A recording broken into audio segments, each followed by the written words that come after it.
You know it. Yeah. Well, hey, it's great to meet you. I want to begin our conversation with, you know, living through that pandemic was quite a thing. It required all of us to change. It really changed so many things. How much of living through that time period has affected your work and the way that you do things now? Oh man, that's a great question, Joe. Because it actually it sort of punctuates like the greatest change, the greatest challenge, the greatest hero's journey I've ever been through in my life.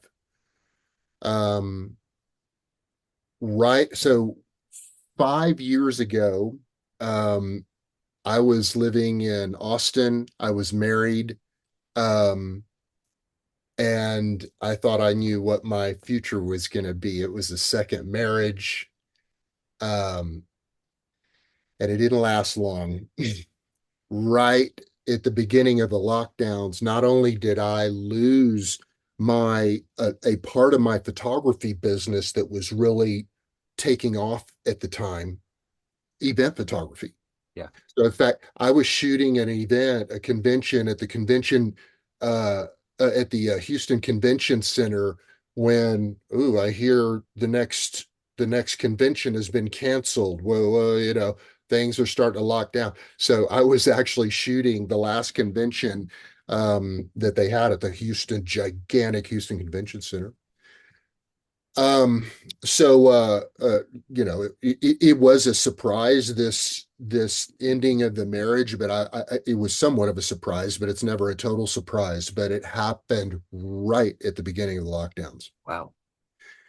So and meanwhile, I had gone through years and years of some real struggles with depression and anxiety. So talk about a dangerous position to be in. It felt like everything had washed out. So this growing part of my photography business, for anybody who's listening that's a photographer or any kind of artist, we know how hard it is to make, no, I don't want to say that. We have to learn how to monetize our craft. There's a Yeah. business to it, and it's a challenge to do that. But when you overcome it, it's great because you're Yeah. doing your heart's desire and you're making money at it. And so that period of time when I was living in Austin and during that marriage, that second marriage, that brief second marriage, um, I was building up that business and trying different things.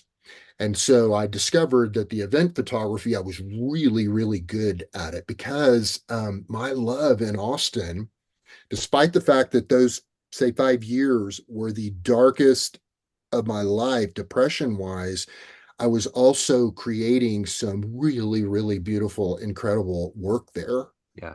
Isn't how typical is that, right? The Right. artist, because it's like the last thing you turn to. It's the only thing you've got left is that expression. So I'd peel myself off the couch, get downtown Austin, and start walking around and encountering people. I'd walk around with my big boy camera. Now for me, it's all about smartphone photography. I love this so much. It's Yeah. like I still shoot with my, regular big boy camera, but it's mostly this. So Yeah. um, I would go downtown, GoPro mounted on top of my camera, and I would walk up to people like this and film these encounters with hitting people up to do their portraits. So I started this body of work called street portraits. And most of them were people living in the streets. Yeah. And so I had this pitch, and I walk away from there with this not only the beautiful photographs, but then chronicling this POV style. Yeah. And those videos really took off. But I would find that when I'd get back to the car, like it would be just this rush of joy and Yep. connectedness. And what was happening, I didn't label it that at the time, but I was really getting a taste of present moment awareness Yeah. and being coming out of this monkey mind of mine and being really dropped into my body. Yeah. And so that realization, like, whoa, I've got all this other support network that I tried, but the creative mindfulness component, I started meditating at the time. And that's when I really started to turn the corner. And that was the genesis of the mindful photography field guide, which I published in just May of this past year. Yeah. So to get back to the COVID thing, when that surprise divorce happened, a month later, I bought my truck. I bought a trailer, this trailer that I've been living in for like I could show you right here on this window, 2 inches of ice on the inside of this window right Yeah. here. Winters can be rough here, Yeah, but they off can. off I go. Off I go. I mean, this was, Luke coming back, aunt and uncle, they're burned to a char and there's nothing left. Yeah. So okay, I might as well. So this dream of moving to Colorado came to fruition. And so it's this time of solitude and deep, deep introspection, whatever you want to call it, deep spiritual growth that book came out of. So God's really blessed me with this thing to show from it. And now I have this tool to help other people who struggle with some of the same struggles that I have. So here in 2025, if I was to put you in front of a bunch of kids at career day, and one of the kids wanted to know what you do for a living, how would you answer them? Well, I mean, I would have an answer today. But my answer like a year and a half ago was kind of different. So I would guess I would say, hey, you're looking at a 59-year-old man, little, older than your dad, probably. Um, and you'll find this through your career, young lad, that it's never this set thing in this perfect narrow little road. There are twists and turns. And so here I am at this stage in life, kind of going through a rebirth. Yeah, So my 30-year professional career has been in uh, graphic design, publishing, strategic marketing. I've done, corporate newsletters, um, product catalogs, branding, all of that world. And then starting about 12 years ago, I started to get serious about the professional photography, built that up, videography. And so it's sort of like design, photography, videography. And then I decided to write this book. And so, again, talking to them, I would say, and what I learned was that, this cruel thing that my writing coach told me right as I was publishing the book. Okay, now the hard part starts. And so these days, when you publish a book, you self publish. In other words, I didn't have a publisher, I published it directly to Amazon. And when you do that, then it's up to you to do interviews like that and to do this marketing of it to get the word out and evangelize your book. absolutely. So what did you want to be in the third grade? What was your dream for your life? Definitely, I did not have that. Okay. I don't remember that thing. In fact, that really plagued me at early in life because I mean I went to undergrad and studied liberal arts and then um, went out and worked for a while, then went to business school, got an MBA. I mean, ridiculous. I mean, I have a good marketing mind and a business mind, but that was my dad. Yeah, That was me trying to emulate his path. And it was really difficult going from that path and that icon, who I loved so much and respected so much, my dad, but it was um, I was not nurtured as a child into saying, "Hey, it's okay, Joe. You are really standout talented in art, and there's a way you can find a way to chase that dream and also make a living and provide too." That wasn't it. It was like artists, you can't make money being an artist. That was chiseled into me. So, but by my late 20s or so, I just stumbled across one of those jobs in international business, hated it, went in on a Sunday, cleared out my office, wound up working a temporary job for like 6 or 7 months at a in the music department of a Christian bookstore. So all day long, I was just hearing the beautiful praise music and meeting all these wonderful people. And by chance, a total God thing, I met this guy named Paul who was a graphic designer. What's that all about? And so I ended up going to work for the company that I work for in sales to Yeah. just sort of learn the trade. And that's when all of this started. I realized I had a knack for it. So like this book right here, this is color and I um it has a lot of Yeah, design. it's beautiful. So I totally designed this book, Yeah. Adobe InDesign, and that's my thing, laying out large publications and stuff. That's yeah. So Yeah. how do each of these feed into each other? I mean, I know personally, photography can lend to graphic design can lend to writing. All of these creative arts kind of make this gumbo soup that become who you are, your backbone. How do each of these kind of complement each other in your world, in your creative life, to make you holistically feel good about being a creator and having that talent? Well, as you might be able to tell by now, I'm a Christian, Yeah. and so my whole worldview paradigm is biblical. And I mean, I think it's Genesis 1 and maybe Genesis 2.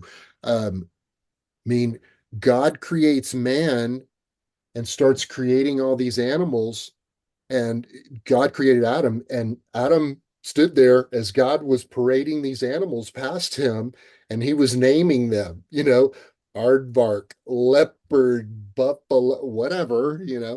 But in Genesis 1, it talks about God gave Adam the ability to name those animals. He was is showing us there that God wants us to create. God stepped aside instead of naming those animals. He gave that prerogative to Adam, and so it's a key part of how we're made. And I know that creating takes a different form with all of us, but love and creation, I guess, have been my healing. And so the synthesis of that, like you talked about, when you're in the graphic design field, you need photography, And Yeah.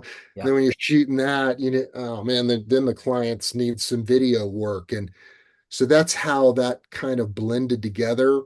But boy, talk about like you asking that same question a year from now, what's going to be I mean, the answer Yeah. should technically be the same, but with everything changing so rapidly. I mean, these career-long clients that I had, the graphic design clients, monthly, great corporate clients a year ago, a little over a year ago, gone. I mean, I technology in that sense, that form of design and stuff has I'm surprised actually that those clients that I was working for, corporate newsletter, print catalog and stuff, I'm kind of surprised they lasted that long, Yeah. frankly. Yeah. I don't know. His AI and advancement of technology and stuff and just changing that landscape, has that affected you and your career? No, it hasn't, but I'm helping my son's 20 and he's on the spectrum, and I'm trying to help him decode. Like the other day, he's really into the NBA. He pulled up a clip of Steph Curry saying, I want to get traded. I want to play with LeBron and all that. I'm like, wait, give that to me. And I pulled it up and I was like, that's AI.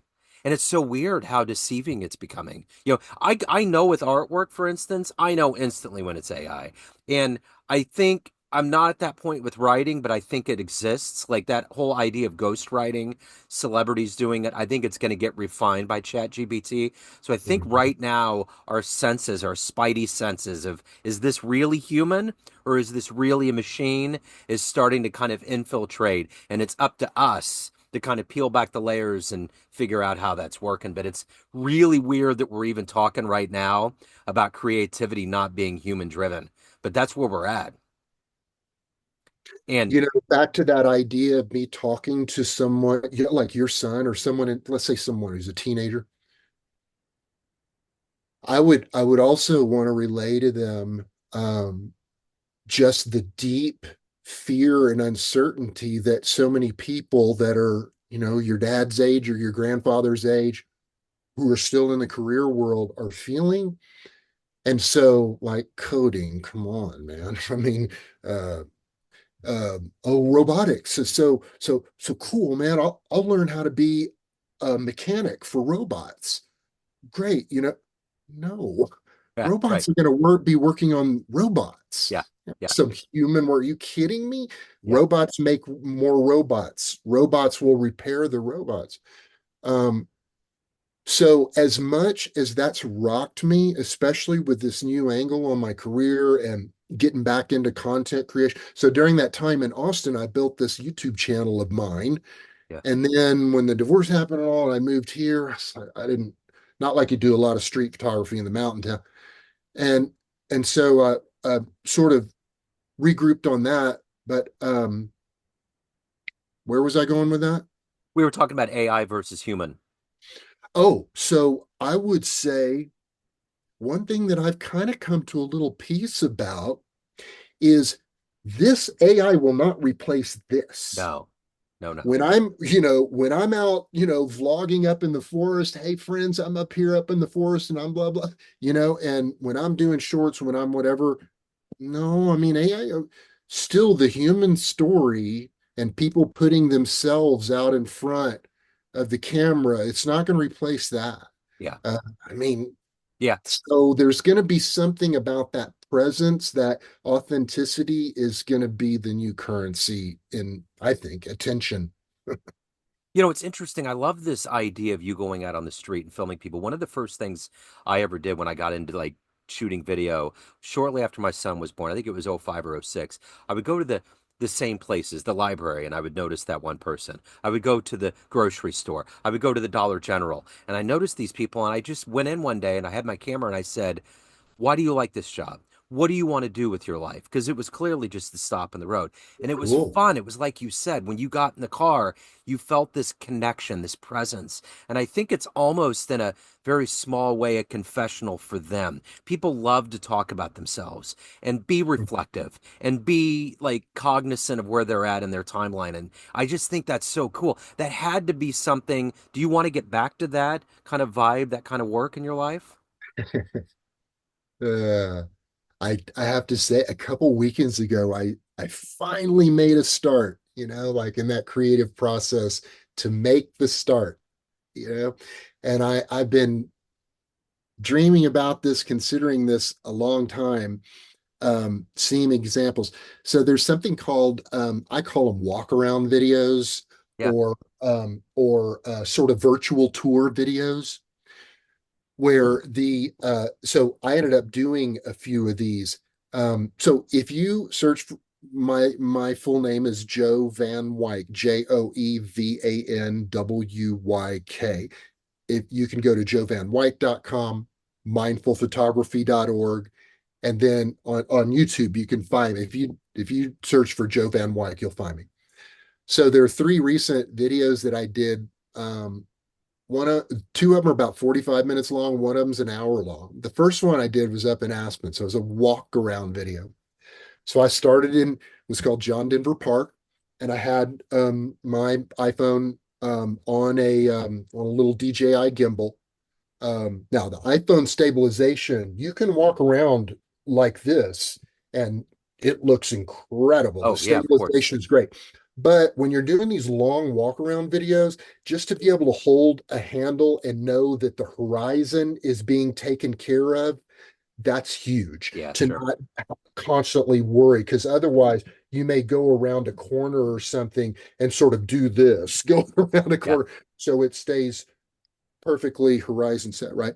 yeah, So me not on camera, not saying a word, you vanish, and it's pointing out, and you just drop into a scene. So like a year ago, I went and visited my son down in San Antonio, and he and his wife had this big screen TV, and while they were just puttering around the house, they would, here's nighttime, raining at night in Old Town Kyoto, or Swiss Village, and people are doing these long walk around videos. So the Aspen one, i'm um I'm cruising around through beautiful snowy John Denver sanctuary, trees, forest, river flowing through, and then I make my way through into downtown Aspen, and that sort of morphs into the whole Aspen scene. And I wind up at the bottom of the gondola, and well, anyway, the end of it is hilarious because there are a bunch of Aspenites that are walking, well, tourists that are walking around. It looks like Jim Carrey when he gets out of the Lamborghini, and Yeah. Dumb and Dumber with the leggings and all Uh-huh. of that stuff.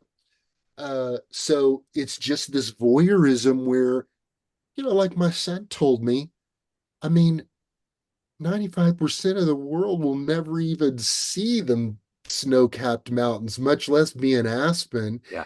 So for people to teleport into this world that's Yeah. so different than theirs is really fascinating. So in terms of the, approaching people on the streets, it's not quite that, but it was starting, especially when I was starting to meander through people. And again, I've done a few of these, one in Glenwood too. One and just taking my doodle Frankie for a walk down to the Roaring Fork River. Yeah. But um people, pe I don't know, there's something very mindful about it. Sure. And but when not only watching it, but creating it, you talk about intense Yeah. concentration. You're not looking, you never lock eyes with people. You're like on a mission. So they see you and they may want, hey, what do you feel? But you're looking for, so Yeah. they kind of blow you out, right? Yeah. But but I started to get, when I was doing that, I started to get that whoo, Oh yeah. rush that you feel that I was feeling in Austin when you're okay. Should I approach him? Should I approach him? So it's really guerrilla style. And I'll tell you that doing that kind of stuff, you talk about make it photographers and street photographers. One of the reasons why we're proud to be Americans is that. Yeah. Because if you're on the streets, sorry, I can walk, I can take a photo of you, I can film you, I can do anything. I can't slap it on a product, Yeah. Yeah. Yeah. but I have. That is our First Amendment right. You Yeah. can't do what I just described in Europe or whatever, So there's something to be said about that, but it's a rush. So, Yeah. like that. So, this is a great example of mindfulness is not always just, Right. this is a very active, engaged, creative form of mindfulness. And so it's about, to me, mindfulness is really about attention. Yeah. What are we putting our attention on? For sure. So let me ask you this. I may know the answer to this, but I just want to know of everything that you've done and accomplished and evolved to in your life, what are you ultimately the proudest of? Oh, that book. Yeah. Oh, oh yeah. Yeah. I mean, ev that's the neat thing about this stage in life. Um, when you push past the resistance, Stephen Pressfield, The War of Art. Yeah. Yeah. Uh, And oh, whoever's listening to this, man, if you're an artist, you have not completed your training until you listen or read that book. Yeah. Period. The whole first half of the book is about this word resistance and how I can be losing my mind, pacing the floor, whatever, chewing and ruminating on whatever I have to do, my creative project. But in his case, a writer, the second that these fingers right here touch the keyboard, then everything's okay. Yeah. But that trip to go from pacing and ruminating to my butt in the chair and doing my craft, that's the challenge. It's brutal. So creating something at this stage in life, this is the culmination. Like I can look back at everything in my career and professional desires. It's all here. The graphic design's here, the photography is here, the videography is here, and then the spiritual journey that I've been through, the breakdown that I went through and recovering from that and overcoming, deepening my relationship with God. It's very personal. Yeah. I go into some of the depths of the despair that I felt. So no doubt that that book's a symbol. That's not me. That's not my identification, but it definitely tells a lot of that story. For sure. So, Joe, at the end of the day, everyone has a perception of you. Family, friends, everyone that gets your book, clients, everyone that knows you, but you run the show. What's your perception of you on this very day? Oh, that's beautiful.